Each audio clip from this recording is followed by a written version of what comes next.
Muy buen día, mi nombre es Víctor Rivas, estudiante del curso Física Electrónica. A continuación voy a presentar los conceptos fundamentales que nos piden en la tarea 2, los cuales son periodo de señal, frecuencia de señal, fase, amplitud, valor medio eficaz RMS. Y la pregunta problematizadora es: ¿qué es un electrón libre? ¿Cuál es su importancia para la conducción eléctrica? La primera pregunta nos dice: ¿qué es el periodo de señal en corriente alterna? Access alternate current. Y en el periodo de señal podemos hablar, como vemos aquí en la frecuencia o la señal de la corriente alterna, a el tiempo en que la partícula realiza una vibración u oscilación completa. Es decir, la partícula empieza aquí, pues como podemos observar, pasa a la segunda parte de señal, o como es por aquí la señal. Buen día, mi nombre es Víctor Rivas, presento mi identificación.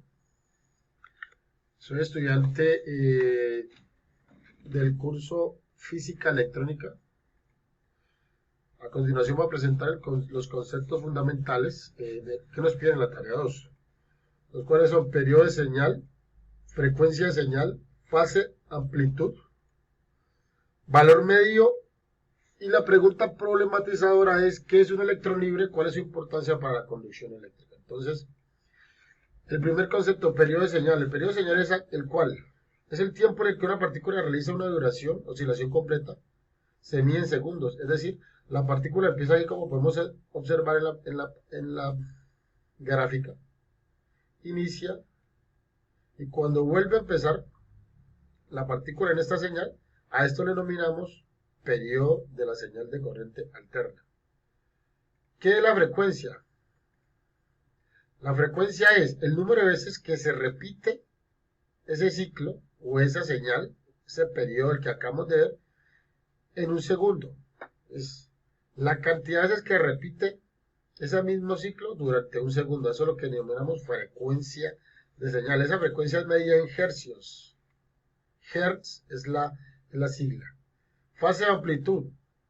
La amplitud es la distancia máxima de la señal en el plano XY, como podemos observar. O sea, en este caso, la amplitud de esta señal es desde aquí, desde el eje X, del eje Y, en la parte podemos decir 0, hasta la distancia máxima en la cual llega la señal. A esto le denominamos el valor pico en cuanto a la señal. La fase, como lo podemos observar, es el ángulo con respecto a un punto de referencia. O sea, la fase es esta, determinada por ángulos o radianes, en el caso tal del plano XY. Esta es la fase, la línea que podemos observar es la fase. Y está determinada por ángulos, como acabamos de decir, respecto al eje X. ¿Qué es el valor medio eficaz? El valor medio eficaz, en este caso, como podemos observar, es un valor promedio de esta señal. Muy eficiente, muy necesario cuando estamos hablando de, por ejemplo, circuitos convertidores, donde esta señal pasa a ser de alterna a corriente directa utilizando convertidores de señal. El valor eficaz en esta fórmula lo podemos hablar o definir como el valor, es la división del voltaje pico. El voltaje pico es el voltaje máximo sobre la raíz cuadrada de 2, que en cierto modo es el 70% de ese voltaje. O sea, es el valor eficaz de la señal alterna. Y a su vez es el RMS.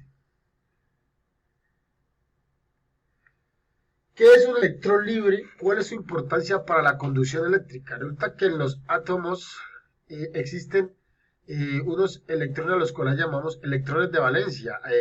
Hay elementos químicos, elementos en la tabla periódica, elementos como podemos observar, como el cobre, que son elementos que en su parte más externa, podemos hablar así, de su núcleo o de su composición, existen unos electrones, denominados electrones de valencia, que son débilmente ligados al núcleo. Al ser los más lejanos, este átomo puede recibir energía de algún modo u otro, y por ende podemos afirmar entonces que los electrones libres no están ligados a ningún átomo en particular, recorren el espacio libre en torno al átomo, por convención tienen carga negativa. El metal y los materiales conductores, los electrones de los enlaces más débiles y pueden moverse libremente. ¿Por qué son importantes estos electrones? Porque ahí es donde hablamos de la conducción eléctrica por medio de esos electrones libres. En elementos como el silicio o en semiconductores que utilizamos en la parte electrónica, se utilizan esos electrones libres ¿para qué? Para que realicen la conducción eléctrica. O sea, son electrones muy débiles y con los cuales se utilizan para poder que exista la corriente eléctrica. La alta conductividad eléctrica de los metales es debido a la alta concentración de electrones libres en la última capa de los átomos. Los electrones allí ubicados se llaman electrones de conducción. La conductividad eléctrica de un metal se debe a la capacidad de dejar pasar una corriente eléctrica a través de él. Los metales permiten este movimiento debido a que en sus estructuras poseen enlaces débiles. Es así como definimos la electricidad como el traslado de electrones que están bajo control que vamos sometiendo esto a la energía eléctrica generada por generadores de electricidad, valga la redundancia. Muchas gracias.